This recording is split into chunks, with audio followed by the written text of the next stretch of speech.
Greetings, I'm your host, Dr. Wolfula, with a review of Scream 6, the latest entry in the franchise. I hear you're a horror fan. It's been said. Now, I initially liked Scream 5, and I still do to a certain degree, but rewatching Scream 5 at home, I was mostly just thinking, this is kind of annoying and also fucking dumb. Especially anytime the ghost Billy Loomis showed up. Find out who's doing this and cut some fucking throats! No! And the killers in Scream 5 were just, Because nobody takes the true fans seriously. They just laugh at us. And why?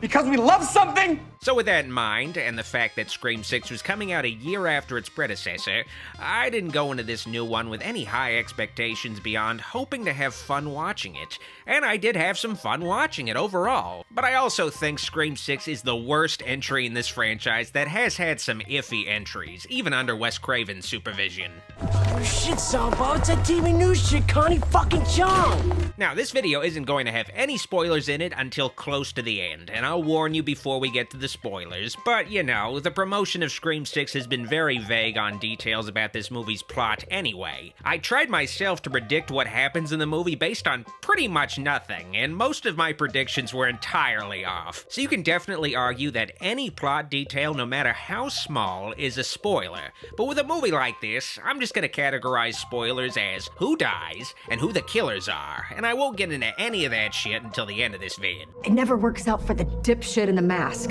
Scream 6 mostly concerns the core 4 survivors of the previous Scream film. Sam Carpenter, her sister Tara, and the Meeks twins, Mindy and Chad. The latter 3 of which are attending the exact same college together in New York City, while Sam just kinda watches over them, an ever-present shadow. The college life of the characters is barely delved into besides a frat party. They could have all been in New York for any other reason. Just feels like some It's Like Poetry they rhyme bullshit to follow in Scream 2's footsteps. Again, it's like poetry, so if they rhyme, every stanza kind of rhymes with the last one.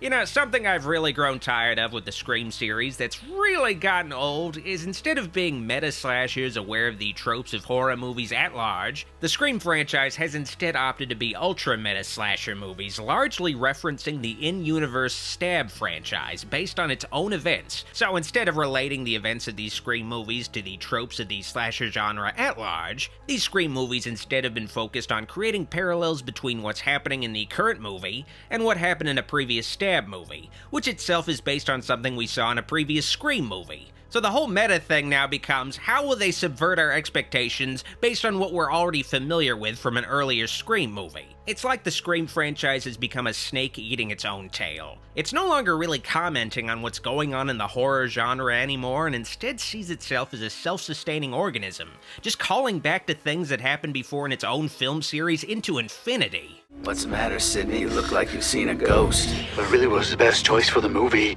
Anyway, there are some new murders that happen in the film's cold open. I'll keep them vague for now, but what matters is Ghostface has returned. A much more brutal Ghostface than before, who isn't as concerned with following the slasher movie playbook while in costume, but at the same time, he's still willing to go through the pageantry of dressing as a Scooby-Doo villain, chasing people around and threatening them over the phone. Strange that you and I have never spoken on the phone. Anybody in this movie could be a suspect. Even the returning characters could be Ghostface. It's definitely not the usual thing where it's just some new characters who barely register that turn out to be Ghostface. Gale Weathers could be Ghostface this time. She's not. She's absolutely not. But wouldn't that be a bold choice for once? Something that finally shakes things up? She's not, though. That's the fucked up thing about Scream 6. It goes out of the way to point out much more interesting directions it could have gone in, but didn't, opting instead to take the safest bets possible. Like they presented possibilities of things that could happen in the script, but the producers just said no. Instead, Scream 6 follows the standard formula of a Scream movie beat for beat, just with slight tweaks in how things play out. Like, Scream 6 still has a cold open where somebody is murdered. It just plays out in a totally new way, and it was honestly the most interesting thing about the movie for me.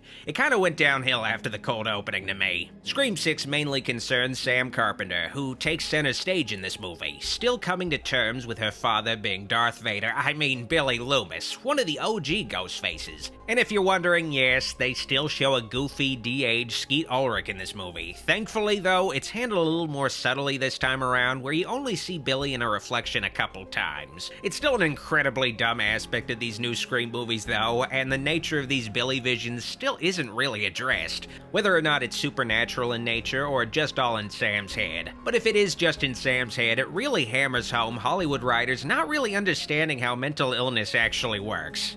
Antipsychotics aren't working as well as they used to, are they? It really breaks from the more grounded world the Scream franchise was originally driving at, too, where Billy Loomis' ghost is just as goofy and unbelievable as the kind of shit you'd see in Halloween's 6th movie. The only thing keeping the Scream series kinda sorta believable at this point is that the Ghostfaces stay dead once they're killed. At least so far. Who knows what Scream 7 will pull out of its ass? Sam, to her credit, does insist on leaving New York City as soon as the murders start up again, but Sam's reputation has been destroyed in a year.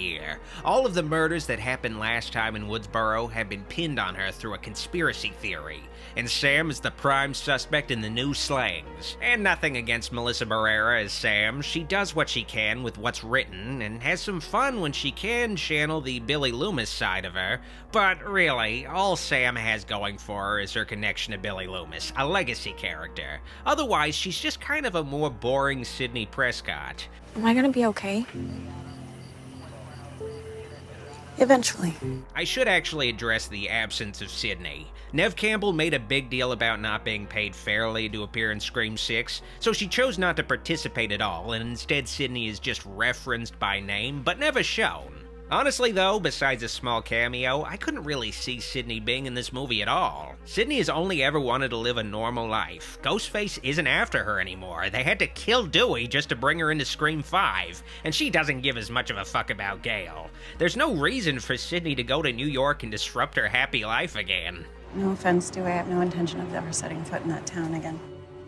The only role I could have seen Sidney filling was the role filled by Kirby from Scream 4, played by Hayden Panettiere again with a Karen haircut this time. Kirby is now an FBI agent put in charge of this new Ghostface case. Maybe they could have revealed Sidney had become an FBI agent or some other bullshit to get her involved. It would still be a massive stretch, so I can understand if those were the circumstances, Neve Campbell would want to be paid more, because if her character motivations are weak, then her real-life motivations need to be especially strong. It's a bit of a spit in the face, though, that they'll bring back Skeet Ulrich, a dude, for his dumbass cameos, but they couldn't at least cut Neve Campbell a decent check for a cameo. Maybe at least guiding Sam through everything that's happening to her over the phone. It wouldn't have hurt, and it would have kept Neve Campbell's streak of being in all the Scream movies going. I don't think Sidney has any reason to be actively involved in these movies going forward, though, unless they want to destroy Sidney's happy ending. I'm Sidney fucking Prescott, of course I have a gun.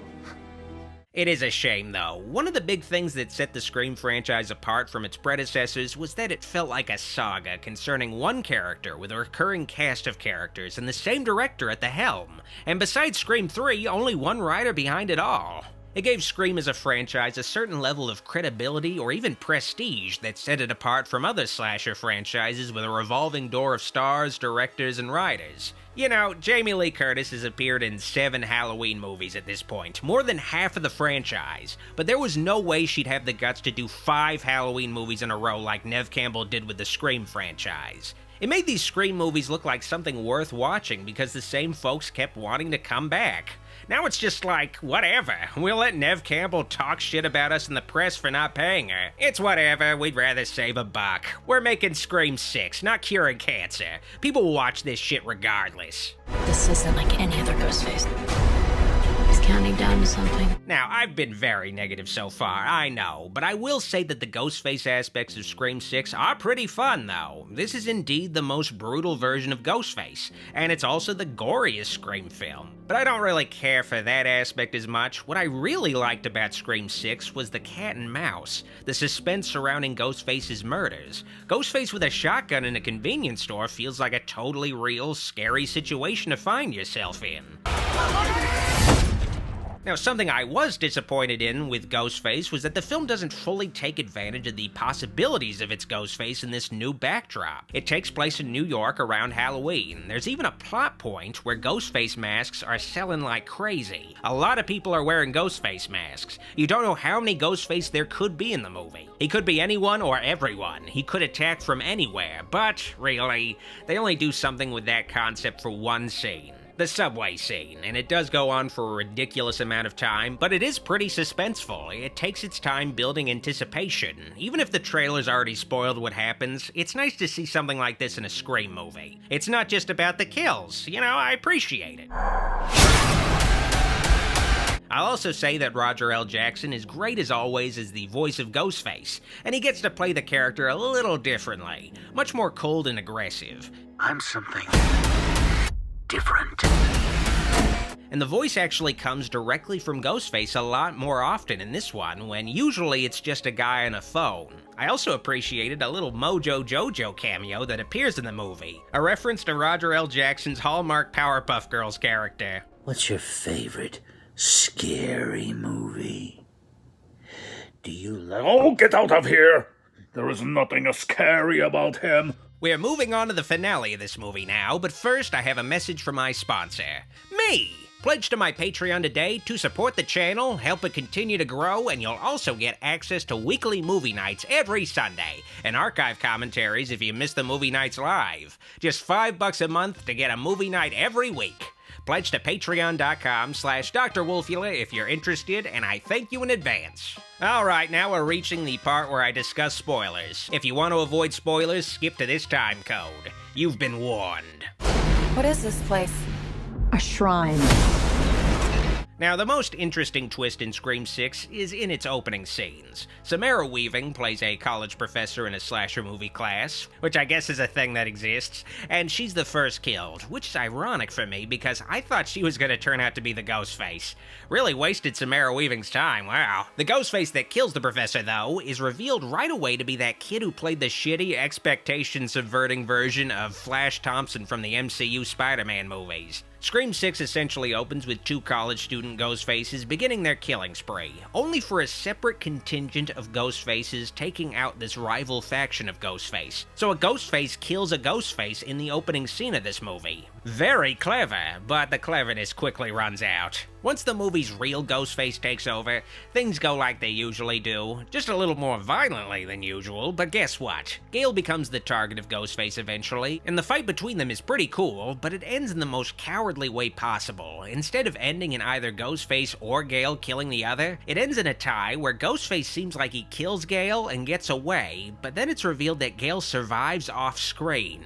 She's just never seen in the rest of the movie. Really lame. It could have been a good death for Gale, but honestly, I don't care if they let Gale live or die. I'm just really disappointed that they didn't have something interesting come from this cool scene that could carry dramatic weight. They could have had Gale actually win and kill the Ghostface in this scene and reveal it to be somebody they don't even know, and then reveal that the other Ghostfaces are still out there. So you're not totally sure if this is a typical mystery or who or how many are involved in this Ghostface plot. Just have something interesting happening from this scene. This is long overdue.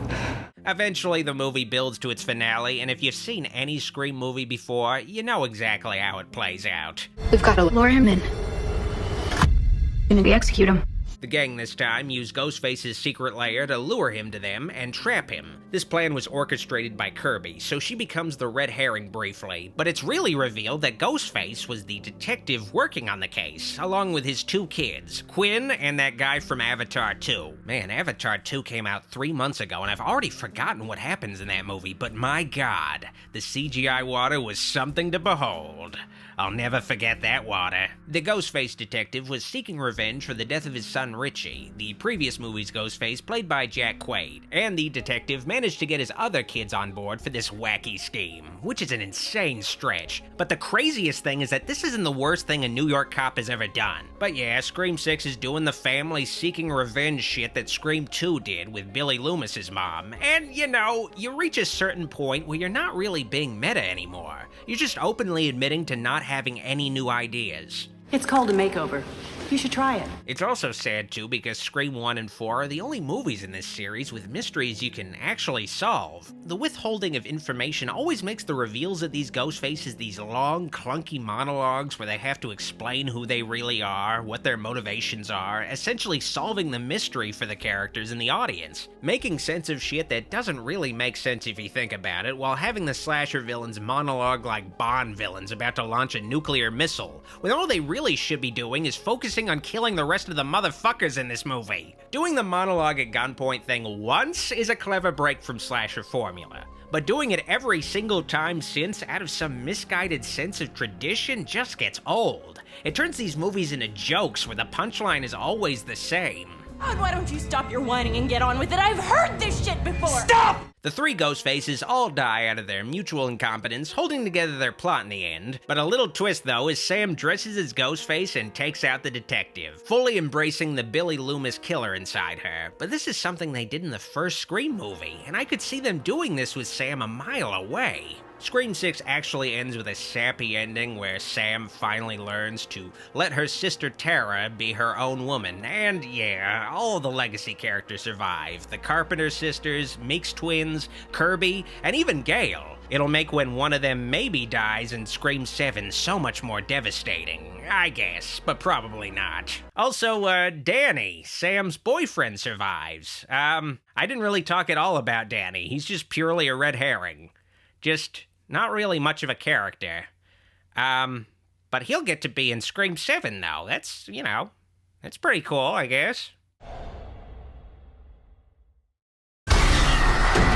Now, I didn't like Scream 6 very much, clearly. I think it's the weakest movie in the series so far, but I still had a fun time watching it overall. That's really all that matters, and if you're a Scream fan, you're likely to have a great time watching Scream 6. I really want you to. I just can't help but feel disappointed that Scream 6 is just more of the same in a different setting, though. Instead of moving forward, it just keeps dwelling on the past, even when the past is rapidly slipping from its grasp. I give Scream 6 a ghost Billy Loomis out of stock photo of Matthew Lillard. In Scream 6, when they showed a stock photo of Matthew Lillard, there were cheers in the audience. But when they showed Skeet Ulrich as a ghost again, there was pure silence.